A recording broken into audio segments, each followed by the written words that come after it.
حسان کا جادوئی خواب۔ چوری کی سزا۔ ایک چھوٹے سے گاؤں کے کنارے ایک پر اسرار جنگل تھا۔ لوگ کہتے تھے کہ رات کے وقت وہاں جادوئی روشنی اور عجیب آوازیں آتی ہیں۔ اسی گاؤں میں حسان نام کا ایک لڑکا رہتا تھا جو ہمیشہ دوسروں کی چیزیں چوری کر لیتا تھا۔ ایک شام حسان جنگل کے پاس سے گزرا۔ اچانک اسے زمین میں روشنی کی ایک چھوٹی سی جھلک دکھائی دی۔ جیسے ہی وہ قریب گیا، روشنی ایک چھوٹے جادوئی پرندے کی شکل میں بدل گئی۔ پرندے نے نرم مگر سنجیدہ آواز میں کہا، حسان، آج رات تم وہ سیکھو گے جو تمہیں زندگی بھر یاد رہے گا۔ پرندے کی آنکھیں سنجیدگی سے چمکی اور وہ بولا، ہر چیز جو تم چوری کرتے ہو وہ کسی کے دل سے خوشی چھینتی ہے۔ اگر تم نے یہ نہ سیکھا تو آگے چل کر تمہیں بہت پچھتاوا ہوگا۔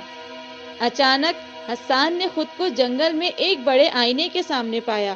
آئینے میں وہ سب لوگ دکھائی دے رہے تھے جن کی چیزیں اس نے چھینی تھیں۔ ہر ایک کے چہرے پر دکھ اور اداسی تھی۔ حسان کا دل دھڑکنے لگا اور اسے پہلی بار اپنے کیے پر شرم محسوس ہوئی۔ پرندے نے مزید کہا، یہ سب تمہیں دکھانے کے لیے ہے کہ چھوٹے اعمال کے بھی بڑے اثرات ہوتے ہیں۔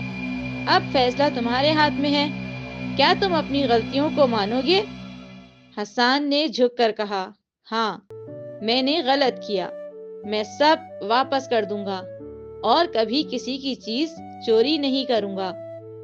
اگلی صبح حسان نے گاؤں کے سب لوگوں سے معافی مانگی اور جو چیزیں ان سے چھینی تھیں وہ واپس کی۔ لوگ حیران ہوئے کہ حسان اتنا بدل گیا۔ حسان نے دل میں فیصلہ کیا کہ وہ کبھی بھی دوسروں کی چیزیں نہیں لے گا اور ہمیشہ ایمانداری اور نیکی کا راستہ اپنائے گا۔